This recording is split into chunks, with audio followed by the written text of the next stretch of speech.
New like academy में हार्दिक अभिनंदन है।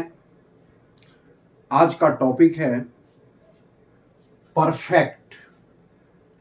परफेक्ट वर्ड से ही समझ गए होंगे।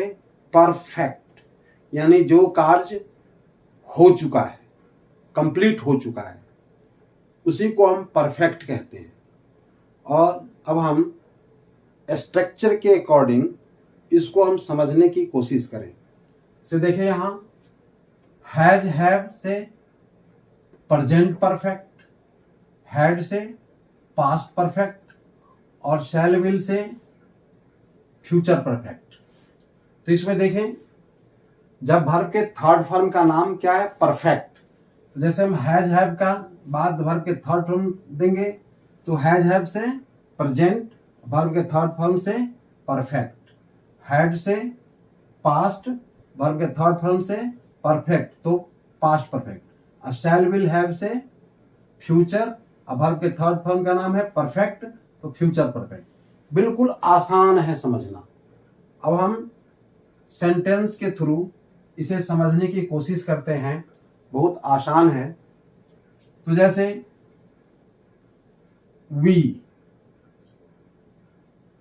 वी हैव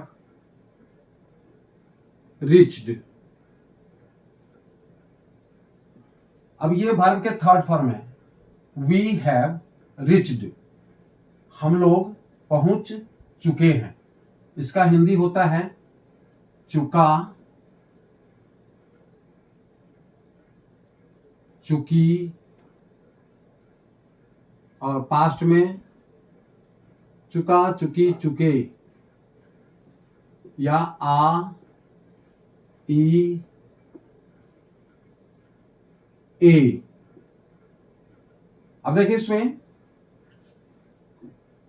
हैव जब प्रेजेंट आता है तो हैव लग जाता है, पास्ट आता है तो था थे थी लग जाता है, फ्यूचर आता है तो गागे ही लग जाता है। तो हिंदी सेंटेंस में टेंस की पहचान प्रेजेंट में ह अक्षर से होता है, और पास्ट में थ अक्षर से होता है, और फ्यूचर में गो अक्षर से होता है। किसी भी हिंदी सेंटेंस के एंड में आप देखें, इन तीनों में से कोई ना कोई एक अक्षर आएगा ही आएगा। इसी से आपको टेंस की पहचान हो जाएगी। ये हिंदी सेंटेंस में। इंग्लिश में आप जैसे देखें, वी हैव रिच्ड तो हम लोग पहुंच चुके हैं, चुका चुके हैं, तो इसमें हैज हैव आया तो हैं, हम लोग पहुंच चुके हैं। इसी को हम निगेटिव बनाएं तो वी हैव नॉट रिच्ड। हो गया। ओनली नॉट लगना है। क्यों? सब में हेल्पिंग वर्ब लगा हुआ है। इससे पहले भी जितने बनाए, जिसमें हेल्पिंग वर्ब लगा हो उसमें ओनली नॉट लगाना है। अब देखें, जब हम सब्जेक्ट, अब हमारा इच्छा है, हमने जो सब्जेक्ट लेना है, जैसे हमने लिया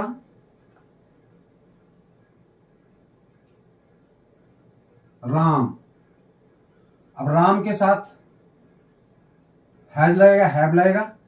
आपको हम पहले समझाए हुए हैं, सब्जेक्ट अगर सिंगुलर है तो एस वाली, बिना सोचे समझे एस वाली वर्ब उसमें आप रख सकते हैं। तो जैसे राम हैज, अब इसमें वर्ब का थर्ड फॉर्म लगा दें, ईट से ईटेन, तो राम हैज ईटेन, राम खा चुका है। इसी तरह से इसको निगेटिव हम बनाएंगे, किसी और का नाम ले लें, जैसे मुकेश हैज नॉट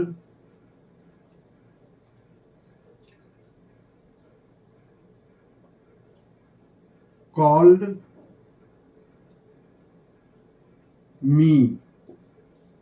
तो Mukesh has not called me. अब यहीं तक हम मी को हम छोड़ दें अभी, कॉल, तो मुकेश ने नहीं बुलाया है या कॉल्ड नहीं किया है। तो नॉट लग गया, है आया है। अब हम इसी तरह से देखें,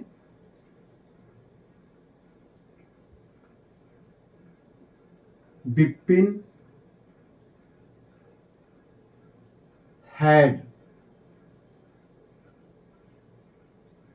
अराइव्ड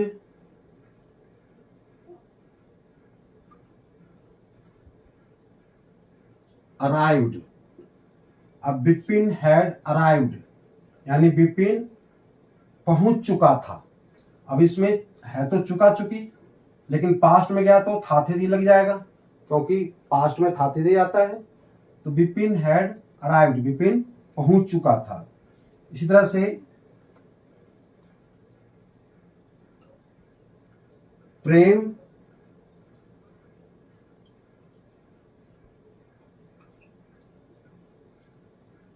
will have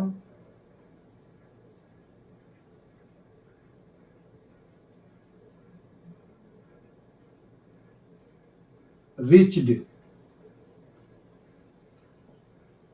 तो प्रेम विल हैव रिच्ड, प्रेम पहुंच चुका रहेगा, ये फ्यूचर में चला गया।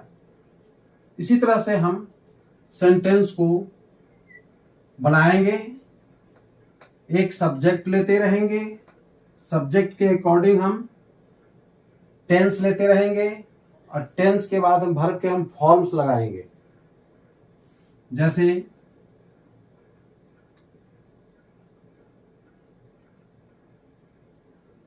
सी will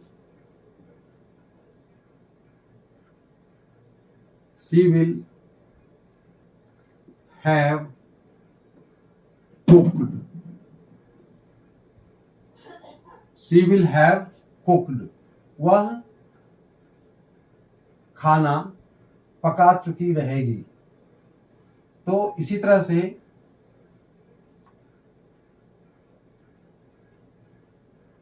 they will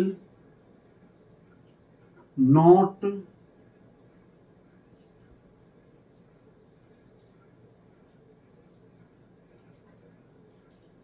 come, they will not have come, तो वे लोग नहीं आए हुए रहेंगे। तो इसी तरह से हम सेंटेंस बनाते रहेंगे स्ट्रक्चर के अकॉर्डिंग। स्ट्रक्चर को एक बार माइंड में सेट कर ले, उस पर जितनी मर्जी हो वर्ब पावर बढ़ाएं, वर्ड पावर बढ़ाएं, वोकैबुलरी को कंप्लीट करें, और जितनी इच्छा हो सेंटेंस बनाते जाएं, बोलते जाएं, बनाते जाएं, बोलते जाएं। हम अपनी कोचिंग में बच्चों को स्टैंडिंग करा देते हैं, एक टॉपिक दे देते हैं, एक उस पर बोलो, जितना मर्जी है बोलते जाओ। तो इससे बोलने का जो हेजिटेशन है फिनिश हो जाता है, और धीरे धीरे इंग्लिश बोलना शुरू कर देते हैं। नाउ तो इस परफेक्ट को आप अच्छी तरह से समझ गए होंगे। अब हमारा अगला टॉपिक होगा परफेक्ट कंटिन्यूअस का, और परफेक्ट कंटिन्यूअस कंप्लीट कराने के बाद अब हम ऑब्जेक्ट और अदर वर्ड को समझाएंगे, ताकि आप और अच्छी तरह से समझेंगे इसे। फिर धीरे धीरे सभी टॉपिक हम देते जाएंगे, लेकिन हमारा टॉपिक जो भी होगा सीरियल वाइज होगा। सीरियल वाइज से आप देखते जाएंगे, आपका इंग्लिश अपने आप समझ में आता रहेगा। और हमारा रिक्वेस्ट है कि like, share, subscribe and comment अवश्य करते रहेंगे। Okay, thank you.